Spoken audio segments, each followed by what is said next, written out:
Hey everyone, कैसे आप लोग तो बहुत ही बेहतर होंगे। दिस इज मारूफ एंड आज की वीडियो में अपन बात करेंगे जो भी हम चैप्टर स्टार्ट कर हमने किया था वैल्यूज एंड डेटा टाइप्स के बारे में। हम इससे पहले हम जान चुके हैं कि वैल्यूज एंड डेटा टाइप्स में क्या क्या अपन सीखने वाले हैं एंड उसके साथ साथ हम जान चुके हैं कैरेक्टर सेट्स क्या होता है, यूनिकोड क्या होता है, ठीक है, एंड उसके एडवांटेजेस क्या होता है, उस सारे के सारे चीज के बारे में हम बात कर चुके हैं। होप ये सारा का सारा चीज आपको समझ में आ गया है। अगर नहीं तो प्लीज आप कमेंट करके बताना कि कौन से एग्जैक्ट चीज आपको पता नहीं चल रहा है या फिर समझ में नहीं आ रहा है, वो जरूर आप कमेंट करके बताना। ओके, चलिए आज की वीडियो की शुरुआत करते हैं एंड उसी वीडियो के साथ उसी चैप्टर को कंटिन्यू करते हुए आज हम बात करेंगे एस्काई टेबल के बारे में। एस्काई, एस्की, व्हाटएवर, अगर आप गूगल में सर्च करोगे तो ये कुछ एस्की ऐसे कुछ प्रोनाउंस होगा। बाकी आपको इसे एस्काई टेबल भी काफी ज्यादा बोलते हैं, ठीक है। एस्काई कैरेक्टर्स हम कह सकते हैं, ASCII characters and codes. Okay, ASCII character and codes. अब ये क्या होता है भैया? Technically ASCII stands for American. मैं इसे लिख देता हूँ, ठीक है। अरे क्या हो गया है भाई? इसे हम लिख सकते हैं ऐसे, American American okay, American standard code for American standard code for information interchange. Okay, information interchange. Okay, interchange. Okay, information interchange. Now ये चीज काफी ज्यादा आप कह सकते हो बहुत ही अभी के टाइम में ये बहुत ज्यादा यूज होता है एंड ये क्या एक्चुअल में है उसके बारे में हम थोड़ा सा बात कर लेते हैं। ASCII is used to in the computer are said to be the ASCII characters. Each character is assigned a specific numeric value called the ASCII code. The ASCII codes are in the decimal numbers represented in the 7 binary digits. The range of the code is not large as compared to the Unicode. Unicode का बहुत लंबा range है। अगर आप यहाँ पे देखोगे तो यहाँ पे Unicode का जो रेंज है वो काफ़ी ज़्यादा हाई है, ठीक है। ओके, नाउ हम बात कर लेते हैं ये सारा का सारा चीज के बारे में। देन अब हम बात करेंगे ओके, अब हम क्या बात करेंगे एस्काई कैरेक्टर्स के कोड्स के बारे में। अब हम बात करेंगे कि जो भी लाइक ये जो कोड्स होते हैं, जैसे कि मैंने बताया एज कम्पेयर टू यूनिकोड ये थोड़ा सा कम होता है।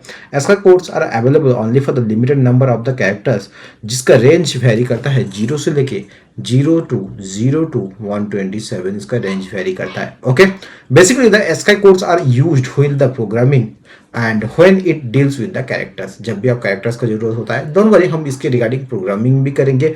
कैसे प्रोग्रामिंग में इसका यूज होता है उसके बारे में भी अपन जानेंगे, ठीक है। अब कैसे होता है भैया एस्काई कोड्स? देखो यार, इसको कुछ ऐसे लिख सकते हैं, एस्काई कोड्स। एक मैं बता रहा हूँ, ये आप एस्काई भी बोल सकते हो, एस्की भी बोल सकते हो, depend upon your choice. Okay, so यहाँ पे एस्काई कोड्स हो चुका है। इसके अलावा यहाँ पे आप कह सकते हो एस्काई कैरेक्टर्स। ओके, अब ये कैसे होता है? जैसे मान लो 48 के लिए जो भी 48 इसका जो एस्का कैरेक्टर्स है वो 0, 49 इसका जो एस्का कैरेक्टर्स है 1। सिमिलरली अगर आप लोग 65 का देखोगे तो उसका एस्का कैरेक्टर है A एंड सिमिलरली अगर आप देखोगे 97 उसका एस्का कैरेक्टर्स है जो भी स्मॉल ए कैपिटल ए दोनों ही डिफरेंट है, ये आपको पता होना चाहिए। सिमिलरली आप जो स्पेशल कैरेक्टर उसके रिगार्डिंग भी एस्काई होते हैं। एंड अगर इसे थोड़ा सा समराइज कर दूं तो आप ऐसा बोल सकते हो कि 58 से लेके जो 64 है, 64 आर डिफरेंट सिंबल्स, ठीक है, different symbols. Okay, symbols. Okay, symbols वो कैसे हो, क्या हो गया है? लेस देन, ग्रेटर देन, ए एटसेट्रा। Okay, etcetera. सेकंड क्या है? सेकंड यह है कि 91 से लेके 96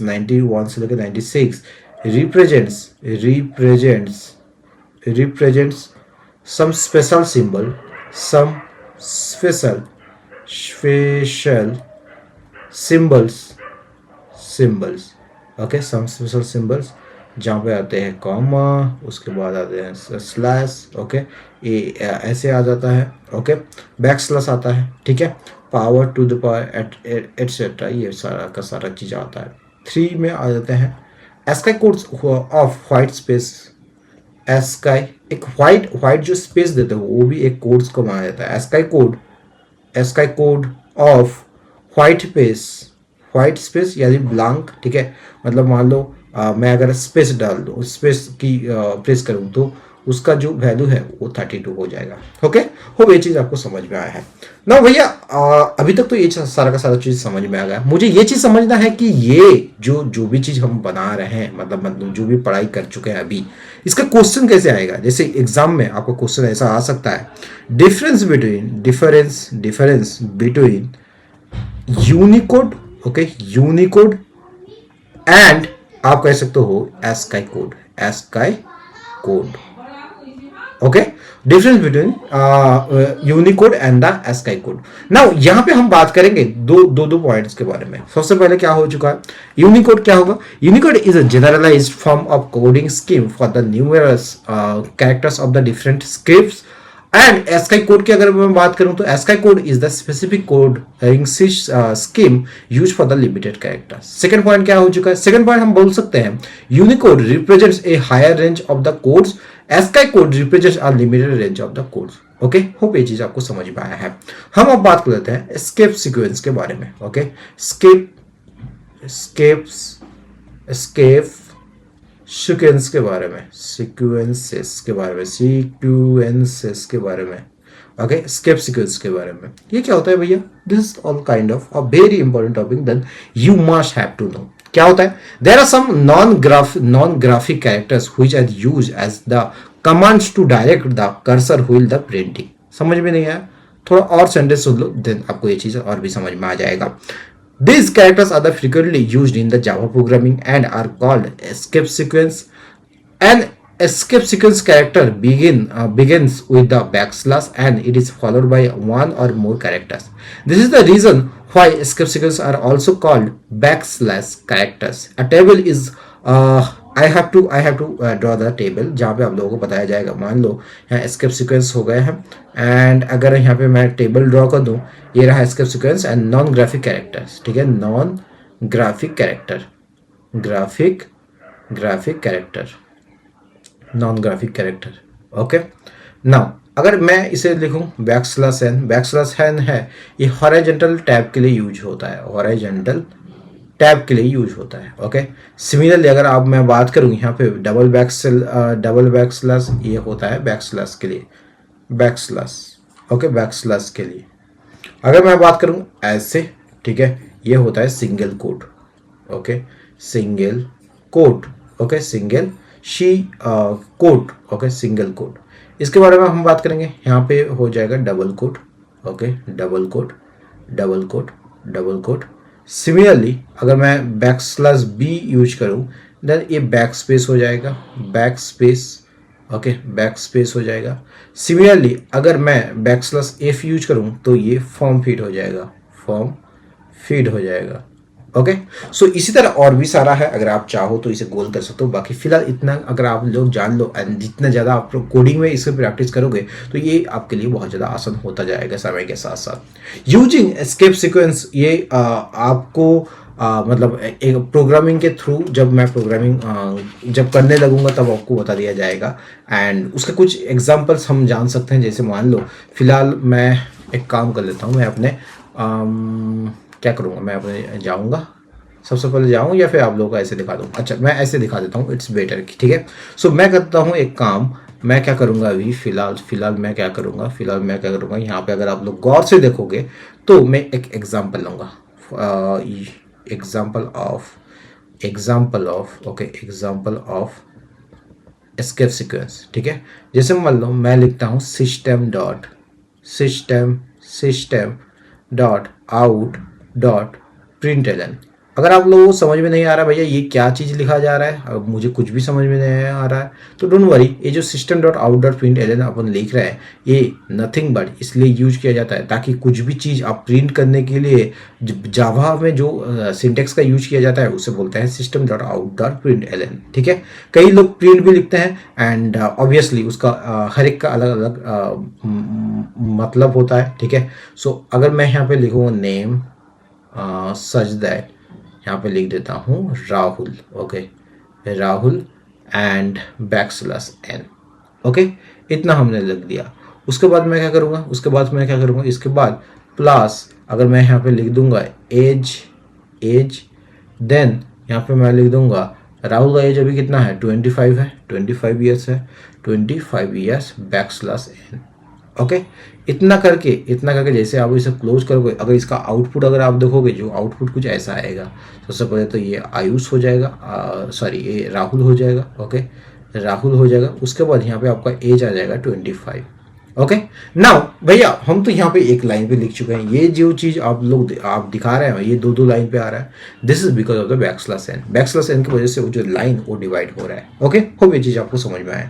सो इसी तरह बहुत ही हर एक चीज का मैं कोड के साथ आप लोगों को इसका एग्जाम्पल दिखाऊंगा। फिलहाल के लिए अभी इतना ही। आप लोग होप ये चीज आपको समझ में आया है। हम अब बात कर लेंगे टोकन के बारे में। टोकन एक one of the most important topic है, जो कि आप लोगों के सिलेबस के थ्रू, ठीक है, स्पेशली वैसे तो बाद में जाके इसका बहुत ज़्यादा यूज नहीं है, बट इसका कॉन्सेप्ट आप लोगों को जरूरत है। ठीक है, मेरा टारगेट ये है, जो भी बच्चे मेरे से पढ़ाई कर रहे हैं, मैं आप लोगों को क्लियर कर दूं कि आपका बोर्ड के साथ साथ मैं आप लोगों को ऐसे प्रिपेयर कर रहा हूं क्योंकि बाकी को फ्यूचर में जाके आप लोगों को कोई समस्या ना हो। ठीक है, ऐसे तरीके से मैं आप लोगों को प्रिपेयर कर रहा हूँ। ओके, होप ये चीज आपको समझ में आ रही होगी। ठीक है, चलो अब हम बात करते हैं टोकन के बारे में। You would have studied in the biology about the cell which is fundamental and the functional unit of the human body. Okay, आपने पढ़ाई किया होगा बायोलॉजी के बारे में, जहाँ पे सेल जो होता है फंडामेंटल एंड फंक्शनल यूनिट होता है ह्यूमन बॉडी का। ठीक है, like a cell in a human body, a token is also a functional and fundamental unit of the computer program। वो भी चीज समझ में आए तो यहाँ पे क्या हम लिख सकते हैं, इस एग्जांपल के थ्रू हम बोल सकते हैं a token is a functional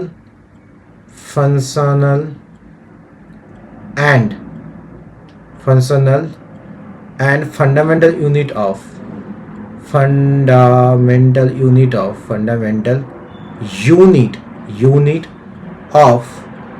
a computer system, of a computer program। okay, ऐसा कह सकते हो, computer not system, computer program. okay, you know that a computer program is a set of statements. A statement is composed of various components and each individual component of the programming statement is referred as a token। Okay, वो भी चीज समझ में आ रहा है। अगर नहीं समझ में आ रहा है, अब ध्यान से सुनो, एकदम ध्यान से सुन लो, चाहो तो अपने नोट्स भी बना लेना। A token can be defined as each individual component of the Java statement such that it carries some meaning and that takes part in effective execution of the program। Hope ये चीज आपको समझ में आया है। There are various type of tokens are there। okay, the various type of, देखो, so मैं यहाँ पे लिख देता हूँ, various type of tokens are okay, ऐसा बोल सकते हैं, various type of tokens are तो ऐसे बोल सकते हैं, various type of tokens are, first one literals, okay, second one identifiers, third one assignments, okay, assignments, fourth one हो चुका है आपका punctuators, okay, punctuators, fifth one separators, sixth one operators, seventh one keywords, okay, okay, अब क्या होता है, एक एक चीज के बारे में अपन डिस्कस करेंगे। सबसे पहले बात करते हैं लिटरल्स के बारे में। देखो, literals are the constant in the Java program. मतलब when you write a program in Java, you may come across some quantities which remain fixed. For example, do not change, right? Throughout the execution of the program, such quantities are termed as the literal or the constants। ऐसे बोल सकते हैं, literals और constants। Okay, hope ये चीज आपको समझ में आया है। अब ये जो लिटरल्स होते हैं, इसे भी कई तरह का क्लासिफाइड किया जाता है।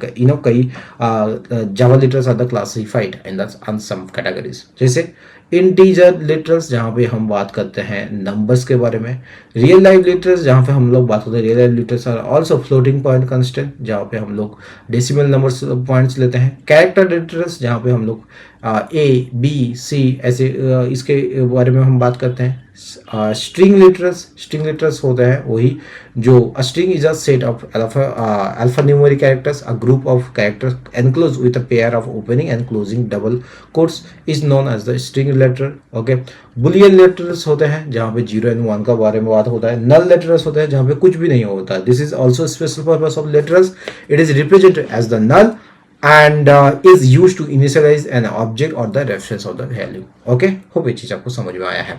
अब हम बात करेंगे आइडेंटिफायर्स के बारे में। आइडेंटिफायर्स ओके, आइडेंटिफायर्स के बारे में हम बात करेंगे। What is identifiers?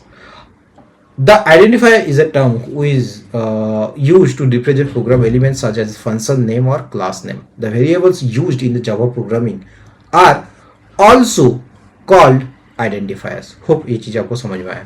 तो टेक्निकली अगर वो शॉर्ट फॉर्म में ये समझना चाहते हैं तो जो वेरिएबल्स जो होते हैं वही आइडेंटिफायर्स होते हैं। ठीक है, इतना अभी के लिए फिलहाल समझ लो। अब हम बात करेंगे rules of the naming some variables. जो वेरिएबल्स होंगे हम बात करेंगे ये वेरिएबल्स आइडेंटिफायर्स या फिर वेरिएबल्स के बारे में हम बात करेंगे। वेरिएबल्स रूल्स के बारे में बात करेंगे। ओके, रूल्स के बारे में बात करेंगे। ओके, वेरिएबल्स रूल्स के बारे में बात करेंगे। व्हाट इज दोस? हम बात करेंगे सबसे पहले वन पॉइंट हो चुका है आपका। A variable may have any number of characters. A variable may have any number of characters, any number of characters। Okay, characters. Second हो चुका है आपका it may contents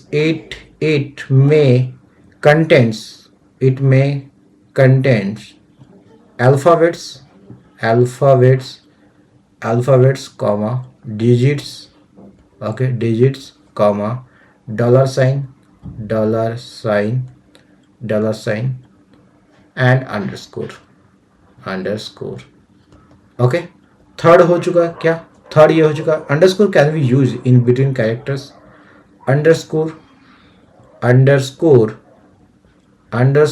can be used in between the characters, okay, characters to separate the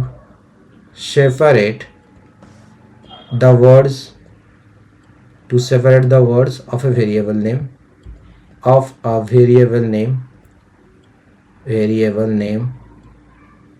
okay. The variable's name should be meaningful which easily depicts the purpose। okay, the variable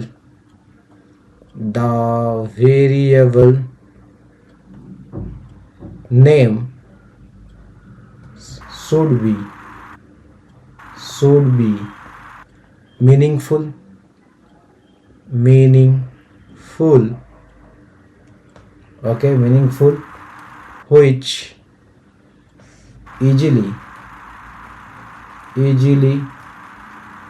okay, which easily depicts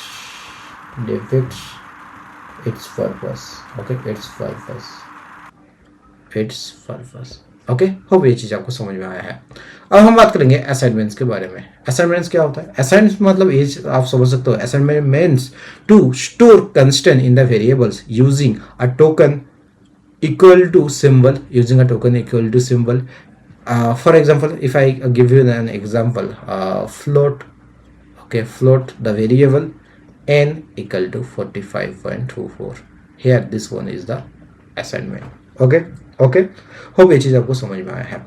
अब इसे अगर हम बात कर लेते हैं यहाँ पे जो असाइनमेंट ये हो चुका है डिक्लेरेशन ऑफ द वेरिएबल, तो हम कह सकते हैं this one is the declaration of the variable, declaration of variable okay, and यहाँ पे जो n इक्वल टू 5 है, n इक्वल टू जो 5 है या फिर n इक्वल टू जो 45 है, 45.24, this is called assignment constant. Okay, constant. Okay, hope ये चीज़ आपको समझ में आया है। ओके, देखो यार, मैं शायद कई बार ऐसा हो सकता है कि कई बार मैं फास्ट जाता हूँ, कई बार स्लो जाता हूँ। अगर स्लो जाता हूँ, मैं ट्राई करता हूँ स्लो जाऊँ, क्योंकि एक जो बच्चा होता है ना, इनिशियली प्रोग्रामिंग, मतलब टू बी ऑनेस्ट, मेरा जो कॉन्सेप्ट पूरा क्लियर हुआ है वो बहुत बाद में जाके क्लियर हुआ है प्रोग्रामिंग वगैरह का। लेकिन अभी ये 8 से अगर आप लोग पढ़ाई कर रहे हो, अगर आपको समझ में नहीं आ रहा, मैं आपको सजेस्ट करूंगा अगेन एंड अगेन लेक्चर को देखो, एटलीस्ट 3 बार देखो लेक्चर को। अगर फिर भी समझ में नहीं आ रहा, मैं गारंटी देता हूँ, आप कमेंट करो, मैं उस लेक्चर को फिर से री रिकॉर्ड करूंगा, कुछ नए अनोखे तरीके से एंड अगेन अपलोड करूंगा, ताकि आप लोगों को समझ में आए। ओके, होप ये चीज़ आपको समझ में आया है। ठीक है, सो अभी के लिए यहाँ पे यहीं तक अपन खत्म करते हैं। आइडेंटिफायर्स तक अपन हम खत्म करेंगे, सॉरी असाइनमेंट्स तक अपन खत्म करते हैं। Punctuation, separators, operators and keywords के बारे में हम नेक्स्ट वीडियो में बात करेंगे। होप सारा का सारा डिटेल्स जो भी हमने दिया है अभी तक इस लेक्चर में, वो आप लोगों को समझ में आया है। अगर समझ में आया है तो please do like, share and subscribe this channel, because to make this kind of video it takes a lot of courage, it takes a lot of what we can say, lot of efforts we need. Okay, in return अगर मैं मुझे आप लोगों से support भी नहीं मिला तो आई थिंक बहुत ज़्यादा हर किस्म का इंसान को मोटिवेशन का ज़रूरत है। And my motivation is very simple, do like, share and subscribe, that's all. अगर आपको कोई डाउट होता है तो कमेंट करके बताइए। बाकी मिलते हैं किसी और एक नए वीडियो में नए टॉपिक के साथ। बाय, सी या, हैव ए गुड डे।